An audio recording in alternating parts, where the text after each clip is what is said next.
parece que hay bastante calma, mucha tranquilidad o poca tensión en los mercados, pero no es así. Creo que hoy podemos, de hecho, oficializar la entrada de Europa en recesión, porque hemos conocido el dato de inflación que se ha disparado hasta el 10,7% en la eurozona, mientras que el crecimiento ha sido del 0,2% en el tercer trimestre frente al crecimiento del que veníamos en el trimestre anterior, en el segundo trimestre, que era del 0,8%. Aún así están subiendo algunas bolsas, poquito, pero están subiendo, pues quizás con esa expectativa de que nos estamos acercando ya al final del viaje que nos han preparado desde hace ya 10 meses los bancos centrales. Va a ser una semana además cargada de muchísimas referencias, además de los datos de inflación y PIB que hemos conocido en Europa. Mañana vamos a conocer el dato de PMI en Estados Unidos. El miércoles llega la reunión de la Reserva Federal. Está prácticamente descontada esa subida de 75 puntos básicos, pero queda más en el aire lo que pueda suceder con la reunión de diciembre y si en esta reunión habrá ya algún tipo de comentario por parte de Jerome Powell sobre la posibilidad de que Estados Unidos se acerque cada vez más a esa recesión suave o recesión técnica, de la que hablan en cualquier caso los principales economistas. Y bueno, tenemos también el dato el viernes de empleo en Estados Unidos. Un mal dato puede ser una buena noticia para los mercados, y a todo esto hay que añadir el ruido geopolítico, Putin, la crisis alimentaria, los problemas de Credit Suisse o los planes de Elon Musk para empezar a cobrar por la verificación de las cuentas en Twitter. $20. Miguel Ángel Temprano es gestor independiente. Hola Miguel Ángel, ¿qué tal? ¿Cómo estás? Muy buenas tardes. ¿Qué tal? Muy buenas tardes. Y Javier García es director de inversiones en Belaria Inversores. Hola Javier, ¿qué tal? ¿Cómo estás? Muy buenas tardes. Muy buenas tardes, ¿qué tal? Estamos ya en esta inflación. Creo que tú ya lo venías diciendo ya desde hace unos cuantos meses, en tu caso, Miguel Ángel, pero hoy yo creo que ya sí que lo podemos incluso hacer oficial, ¿eh?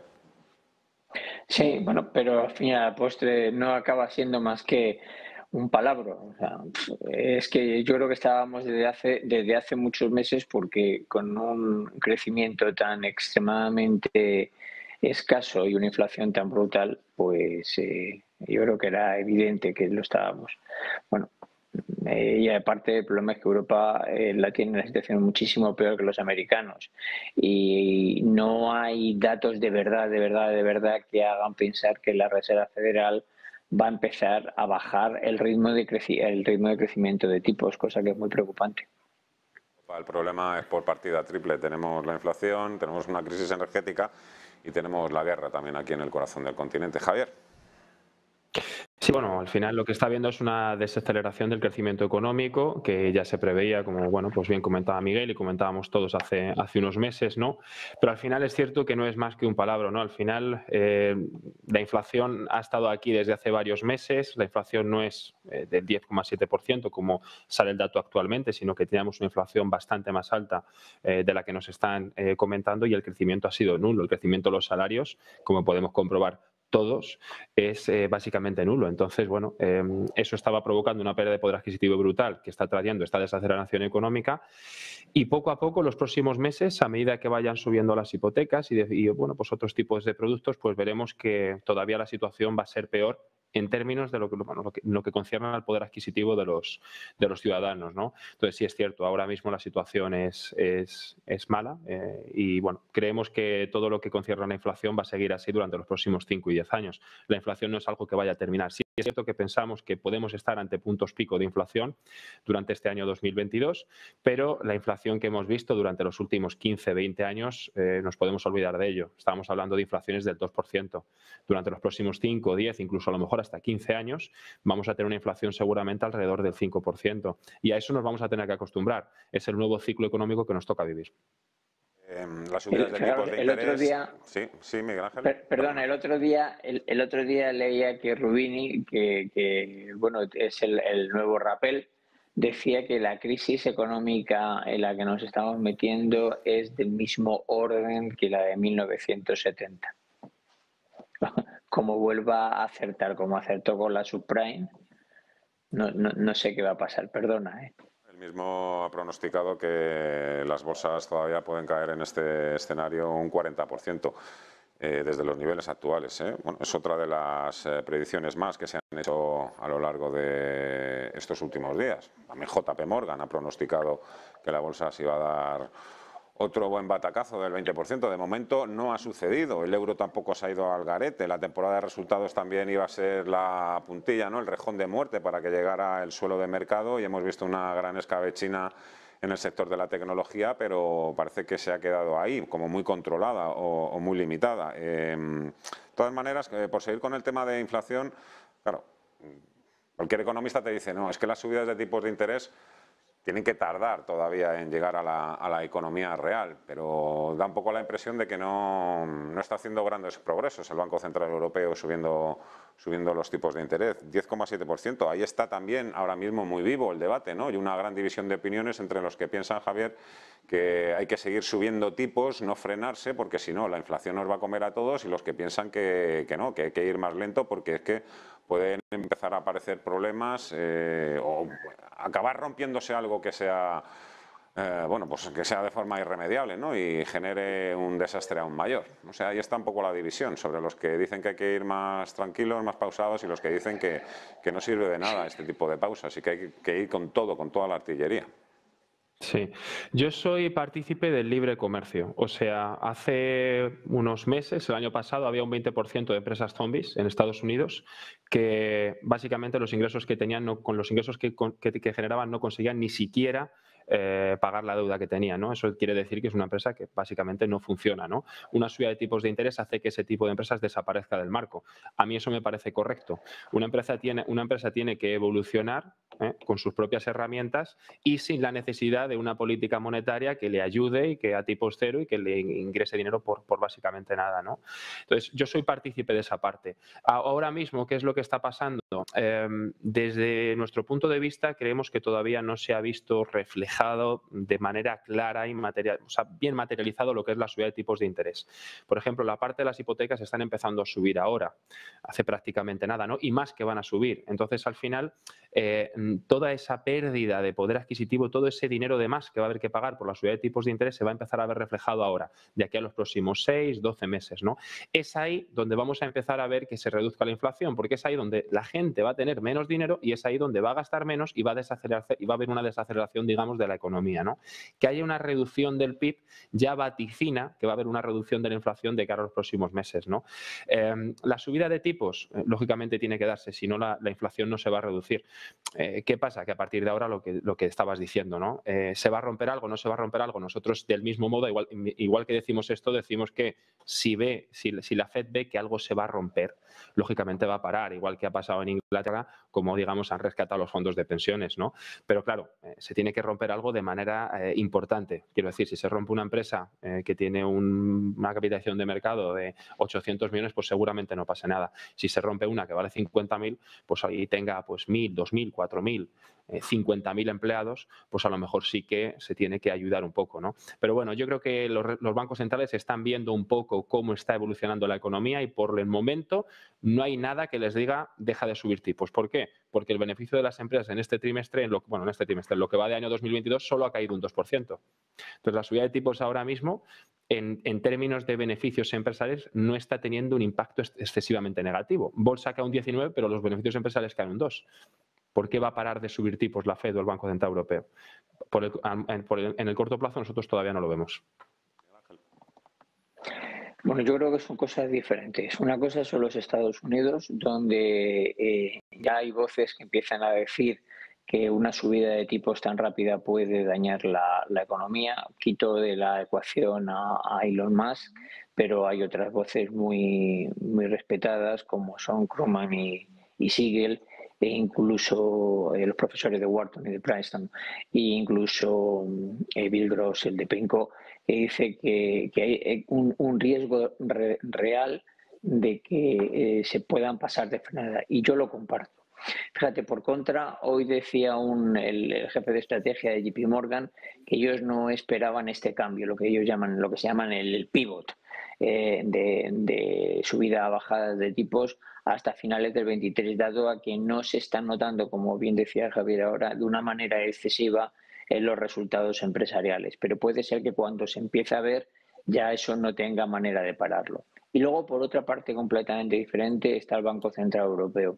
Yo creo que esto lo que iba a decir viene a resaltar cuál ha sido mi teoría siempre, que es que el tipo de inflación americana es un tipo de inflación diferente a la nuestra. El origen de ellos es un sobrecalentamiento de la economía por un ahorro embolsado gigantesco que lo que ha hecho es dispararse, gastarse cuando la gente les ha abierto las puertas, mientras que en Europa lo que tenemos es una inflación por falta de oferta. Es decir, aquellos productos que son críticos, fundamentalmente el petróleo, se nos ha encarecido de una manera brutal. Dices a los americanos también, ya, pero el problema es que los americanos lo pagan en su propia moneda, mientras que nosotros lo pagamos en dólares americanos.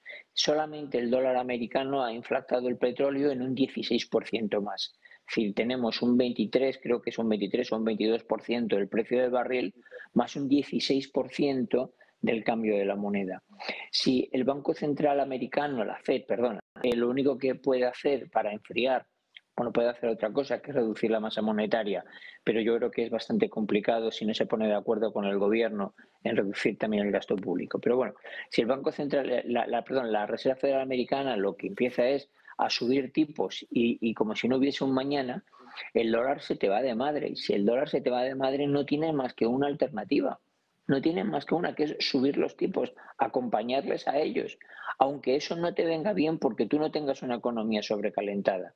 A pesar de todo, no estamos viendo un exceso de gasto. Un pequeño comentario.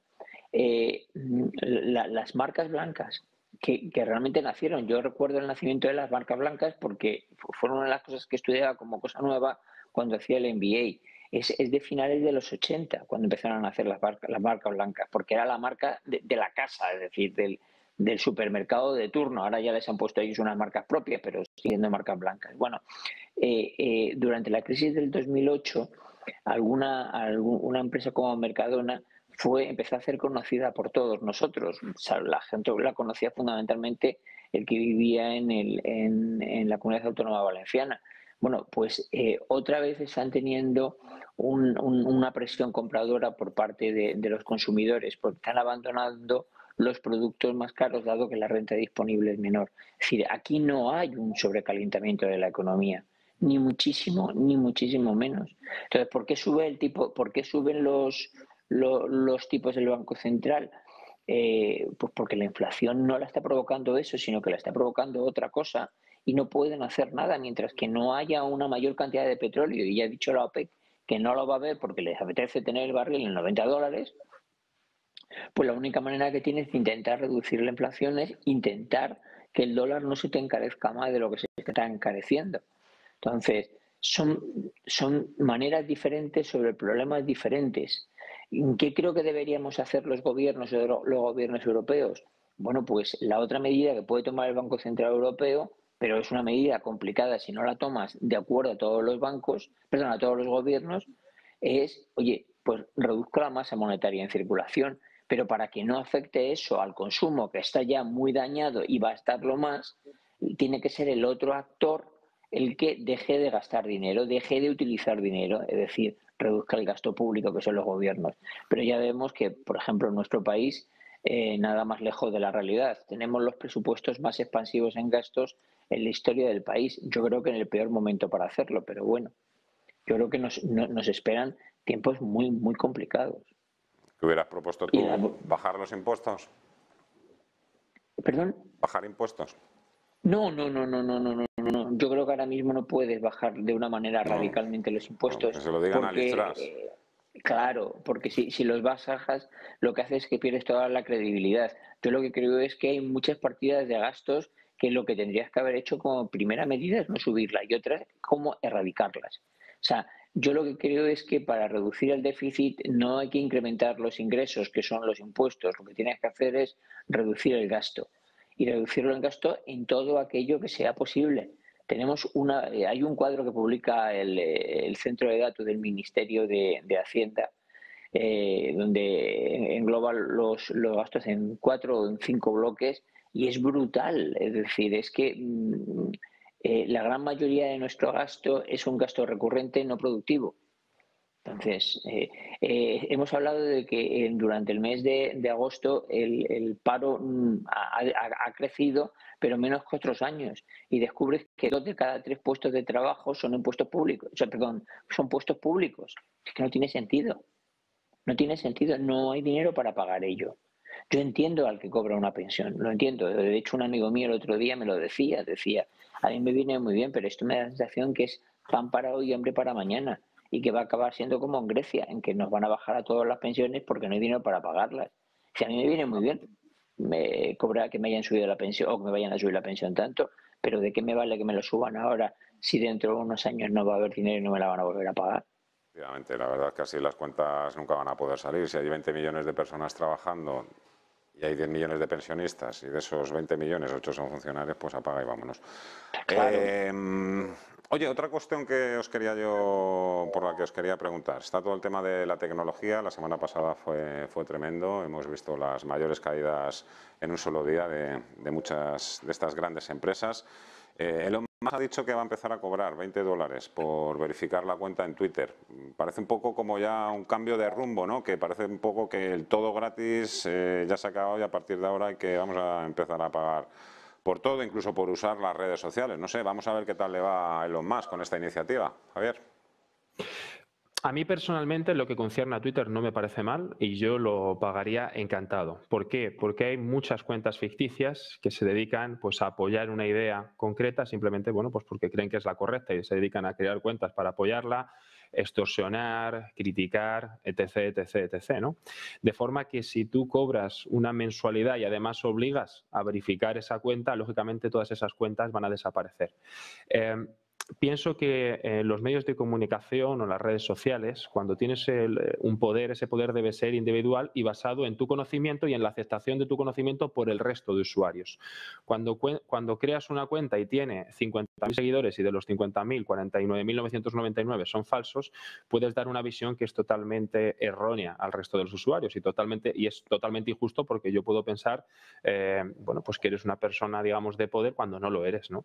Eso yo creo que es por donde se está yendo Elon Musk actualmente y en Twitter hay mucho de eso, muchísimo. Entonces, al final, pues cuando vemos una persona que tiene 100 seguidores y otra que tiene 50.000, pues nosotros lo que queremos es confirmar que esa persona que tiene 50.000 tiene una palabra que puede ser, pues más importante de la otra, ¿no? Entonces, para nosotros todo lo que está haciendo y la obligación de verificar las cuentas y pagar pues una anualidad, no sé si va a ser anual o va a ser simplemente para verificarlas, a nosotros nos parece correcto y yo personalmente lo pago encantado.